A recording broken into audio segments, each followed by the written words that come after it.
RCR presenta Enlace Educativo. Desde estos momentos analizamos con entrevistas y comentarios la coyuntura educativa que el magisterio necesita saber en nuestro país. Iniciamos Enlace Educativo, una producción del SUTEP. Ya contamos con la presencia del profesor Alfredo Velázquez. Él es el secretario de Asuntos Pedagógicos del SUTEP y forma parte importante de la mesa de negociación colectiva. El tema de hoy es conversar sobre lo recientemente ocurrido, el paro nacional del 13. Alfredo, este paro ha sido un paro, como dicen todos los dirigentes a nivel nacional, importante. Este paro, Gilmer, ha sido importante, trascendental, categórico, unitario y de ámbito nacional y sobre todo masivo. Nosotros hacemos llegar un saludo a todas las regiones de todo el país, a las provincias que también han jugado su rol trascendental, todas las provincias sin excepción, ¿no? Obviamente han destacado unas regiones más que otras, pero la absoluta mayoría se ha adherido a esta causa, a esta lucha, teniendo en cuenta que también hay una plataforma. Y ahí también debo reconocer que en Lima han salido más de 15.000 maestros, maestras, auxiliares, activos, cesantes, porque tenemos y hemos tenido una plataforma unificadora y eso es sumamente importante. Y al tema de la plataforma, es importante siempre recalcar a los que nos escuchan, incluso a los padres de familia que también hemos contado con su apoyo en el interior del país y en Lima Metropolitana, no han enviado a sus hijos, es una forma importante de apoyar. ¿Cuál ha sido la plataforma de lucha y cuáles son los temas que, si bien es cierto, ya se avanzaron como producto de esta medida? Miren, nuestra plataforma estaba dividida en dos partes. Una parte inicial de implementación inmediata de este año y otra parte para su implementación del próximo año que tiene que ver estrictamente con el Congreso. Lo de este año concreto para su implementación estaba el aumento de 200 soles en el mes de noviembre, el segundo tramo, que en marzo salió un decreto supremo señalando que se debería de pagar con fondos del Ministerio de Educación. Cuando acudimos al Ministerio de Educación nos decía que había un forado de 6 millones y por lo tanto era imposible ese reconocimiento. Frente a esa negativa, nosotros planteamos esta medida de lucha en una asamblea, hicimos todos los mecanismos y ha sido categórico sus resultados y en función a ello, el día 12 salió una ley que le daba el habilitante y señalaba el pago de 200 soles. Frente a la amenaza a las 10:30 de la noche. Efectivamente, en horas de la noche salió publicado en El Peruano y eso nos parece saludable porque han entendido nuestra problemática, nuestra necesidad, pero además forma parte de los acuerdos de la negociación colectiva. Pero antes de pasar a eso, miren, se ha dado esa ley. Producto de esa ley hemos conversado con el ministro de Educación, el compañero Lucio, quien les habla el día de ayer, en horas del mediodía, y los funcionarios del Ministerio de Educación se han reunido a las 7:30 de la noche con la ministra de Economía. Lo cierto que el 18-19 va a salir el decreto supremo de transferencia de los 200 soles a todas las regiones, de tal modo que esa remuneración de noviembre lo van a cobrar con los aumentos de 200 soles y no va a haber ningún inconveniente ni cheque adicional. No va a venir en planilla aparte. No va a haber en planilla aparte ni cheque. Ese esfuerzo, y saludamos el esfuerzo también, y los otros dos temas pendientes para los activos. El tema de la escolaridad, que fue un compromiso del año pasado, que el año pasado se cumplió, ¿no? Se pagó a más de 50.000. De los que recientemente se han nombrado este año, son 25.000 maestros aproximadamente. No recibieron su escolaridad en enero como lo hemos recibido nosotros. No recibieron en junio como recibieron los contratados, que ahí debieron recibir. Lastimosamente en ese entonces solicitaron un crédito suplementario al exministro de Economía y la negativa era que no hay dinero, estamos en crisis, no hay crecimiento, pero ahora sí se ha comprometido a más tardar en el mes de diciembre, antes que termine el año, se va a entregar a los 25.000 maestros que se han nombrado este año. El otro tema de la plataforma es el tema de un bono. El año pasado se acordó en negociación colectiva 600 soles, nos han dado un adelanto en el mes de abril 113 soles, faltaba 487 soles. Deberían encaminarlo, pero como siempre cerraba las puertas el exministro de Economía y no accedió al crédito suplementario. Ahora, producto de la conversación de ayer, las cosas están encaminadas y nos van a canalizar ese justo derecho en el mes de diciembre. En términos concretos, para los activos, está solucionado el 100% de la plataforma, incluso para los contratados, para los nombrados, contratados, el bono, el aumento para los maestros, el bono para docentes y auxiliares, incluso va a salir una directiva para que el nombramiento del próximo año para los docentes se va a dar, vamos a formar parte de las diversas comisiones como legítimo derecho, como a nivel de todo el mundo, en el sector público, los sindicatos defienden a sus afiliados y nosotros vamos a formar parte de todas las comisiones, incluso de la comisión de evaluación de los directivos. Ese es en una parte de los activos. Y el otro tema de las pensiones, ¿no? Ustedes saben... No, pero ese tema es de los activos, pero nombrados y contratados. El contratado tiene que saber que también se benefician con esta medida de lucha. Ellos han sido los más temerosos. Han sido los más temerosos, pero debemos saludar que ha habido gran cantidad de jóvenes y contratados, y contratados que definitivamente han entendido que estar organizados, estar unidos es sumamente importante y trascendental. Entonces, ese es un tema. El otro tema que ayer hemos conversado con el ministro de Educación es el tema de pensiones dignas para los cesantes y jubilados, pero como tú debes saber, y la opinión pública y los que nos están escuchando, ese tema de pensiones pasa estrictamente por el Congreso de la República. Nosotros estamos insistiendo que sea por insistencia, producto de estas medidas, de esta medida de lucha, de su difusión, propagandización, las redes potentes, los medios de comunicación. Obviamente se han reunido los representantes de los partidos y han señalado que entre el miércoles y jueves lo van a agendar. Nosotros, o sea, ya hay un informe de que se está priorizando esa autógrafa de ley para ser agendado entre miércoles y jueves. Miércoles o jueves. Hay que tener en cuenta que hay algunos partidos políticos que están apoyando al partido de gobierno, no quieren ponerlo en agenda.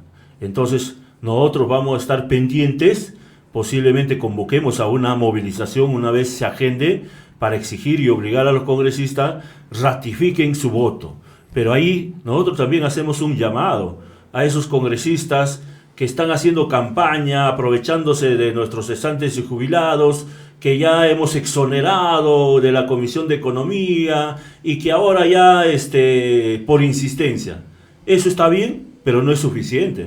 Nosotros le decimos a esos congresistas, Gilmer, a esos congresistas que deben buscar los mecanismos presupuestales para su implementación. Eso sí sería un éxito. No se trata solo de firmar, sino se trata de generar todos los mecanismos para que se reglamente, porque si no va a ser una ley que nace muerta. Una ley sin presupuesto que nace muerta, y encima dice la reglamentación será a cargo del Ejecutivo. El Ejecutivo pasa por educación va a hacer el reglamento, y Economía prácticamente como siempre lo va a adormecer, como está la ley el Consejo Fiscal. Y ni qué decir el Consejo Fiscal, que se han incrementado sus remuneraciones, que gana más de 15.000 soles y no les alcanza. Imagínense, nosotros ganamos un promedio de 3.000 soles y es obligatorio, necesario. Y del vez le decía, hay planilla dorada en los diferentes ministerios, no solo el Ministerio de Educación, sino en los diferentes ministerios.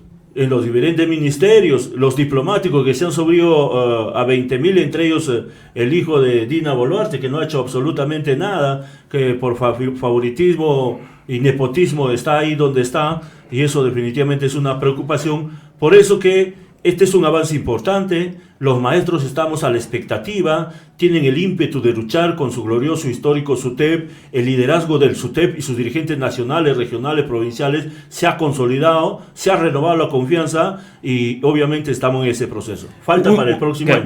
Un tema fundamental, Alfredo. Se ha visto que los maestros están confiando nuevamente en su organización sindical. Los maestros jóvenes, los que no conocían que existía un sindicato, pues recuerda que han ingresado a la carrera más de 73,000 y ahora unos tantos mil. No, o sea, son maestros jóvenes, no conocían de las luchas del sindicato, no conocen a su sindicato. ¿Qué les podrías dar como mensaje? Decirles que siempre estuvo bien, esto fue una panacea o siempre la tuvimos difícil. Miren, hacer vida sindical gremial en el Perú es totalmente complicada. Las autoridades políticas, lastimosamente, no entienden de que es un legítimo derecho que dice la Constitución en su artículo 28, la libre sindicalización y el respeto a los acuerdos de negociación colectiva que tiene rango de ley. No podíamos haber llegado al paro ni ahora, ni el año pasado, el 23 de abril. No podíamos haber, o mayo, no podíamos haber llegado, pero por la intransigencia, porque nuestras autoridades no entienden que la negociación colectiva y sus acuerdos tienen rango de ley y de obligatorio cumplimiento. Y carácter vinculante. Y carácter vinculante, no solo lo dice la Constitución, lo dice los convenios internacionales que el Estado peruano ha firmado, y hay muchos ejemplos. La Organización de las Naciones Unidas también obliga que los estados peruanos respeten la negociación colectiva, que los estados incrementen el PBI para educación, incluso en Europa plantean no menos del 8%. En el 2002 la UNESCO sacó también un comunicado señalando que se debe priorizar la universalidad de la educación. Hoy día he visto que hay más de 1 millón de niños en edad escolar que están fuera del sistema educativo, y lo cierto es que se priorice mínimo el presupuesto, el 6% acá, como lo dice el artículo 16, pero además también capacitación, actualización. Entonces, a los jóvenes, ¿qué le decimos? Solos, seguramente estudiando, pueden nombrarse, pueden ascender, pueden ser directivos, pueden ser funcionarios de UGELES incluso en el futuro. Pero con el gremio, de manera colectiva e institucional, vamos a defender esos derechos ganados hoy y mejorados en el futuro. Hay el riesgo... Alfredo, al propósito, los directivos se han sumado a la lucha, nos han permitido hablar con los maestros, pero ha habido algunos directivos que no nos han permitido ingresar a sus centros educativos. Van a ir al cajero igual que nosotros. No, y van a ser los primeros, ¿no? Y van a ganar más del profesor que tú y yo, de la primera escala, que vamos a recibir los 200 soles. Ellos van a estar sobre 300, 400 soles, sin haber movido un dedo, habiéndose opuesto a todo este proceso, pero menos mal, Gilmer, no es la mayoría, es la minoría. Por eso yo digo, mira, la libre sindicalización, el derecho a sindicalizarse, el derecho a organizarse, no solamente a nivel nacional, regional, no solo para reclamar a la UGEL, al Ministerio de Educación, al gobierno, sino en las instituciones educativas, que es fundamental. Ese derecho no entiende los directivos en su mayoría, o en todo caso en una minoría, pero la mayoría sí ya está comprendiendo, es parte del proceso democrático, y las autoridades institucionales tienen que tender y mantener su neutralidad, su imparcialidad. Un tema que quería decirte justo, mira, Alfredo, ya nosotros estamos acá un poquito trajinados y hemos visto y participado en huelgas importantes, y también hemos sentido y reconocemos autocríticamente que muchos de ellos no han sido los que hubiéramos querido que sean finalmente, ¿no? Los logros no se visibilizaron, ¿no? Se terminaron en fracasos. Y yo te digo, Alfredo, los maestros, como decía Mariátegui, ¿no? Piden fe, quieren fe. Y hoy yo he visto desfilar a los maestros de las diferentes instituciones educativas, que muchas de ellas del sur de Lima no querían ni vernos, pues, ¿no? Lógicamente por el pasado a veces que asumimos, ¿no? ¿Qué decirle a esos compañeros que hoy día necesitan creer? Vamos a un corte comercial y regresamos para conversar estos temas que tienen que ver ya con el tema organizacional, institucional, y que nos hemos dado cuenta que el camino es la unidad. Nada más que la unidad. Vamos a un corte y regresamos con más aquí en RCR, Red de Comunicación Regional, y en Enlace Educativo, nuestro programa. Regresamos aquí nuevamente, estamos en Enlace Educativo, un programa hecho por maestros para ustedes, los maestros. Estamos con Alfredo Velázquez, secretario de Asuntos Pedagógicos del Comité Ejecutivo Nacional. Te decía, Alfredo, las bases han vuelto a confiar en su organización sindical. ¿Será porque hoy la conducción está de cara a las masas? Es decir, se ha acuñado perfectamente un lema que tiene tres expresiones, ¿no? Primero es la cualificación, ¿no? Luego es la... Primero es la rectificación. La rectificación, la tema fundamental. Y la unificación. Y ahí vamos. Estamos en el tema de la rectificación. Miren, hemos tenido inconvenientes. Yo he sido testigo cuando era dirigente del SUTE Tercer Sector en el 2003, una huelga masiva, multitudinaria, y cuando se quería suspender, se le daba lectura a los logros, nadie creía.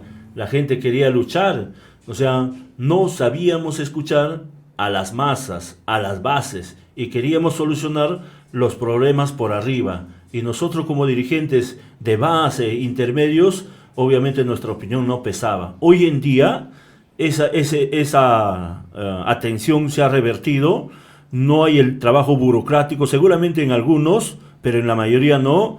Todo con las masas, nada sin ellas, no es una consigna, es una práctica permanente que lo venimos realizando a lo largo y ancho de la patria, y en función a ello, con ellos elaboramos nuestra plataforma, con ellos elaboramos nuestro pliego de reclamo, y a ellos le consultamos si es necesario, oportuno o no, una medida de lucha. Entonces, dentro del proceso de rectificación, estamos ahí rectificando todos esos errores. Y lo más importante, que si las masas quieren luchar, salimos a luchar, no soliviantamos a las masas. Sin lugar a dudas.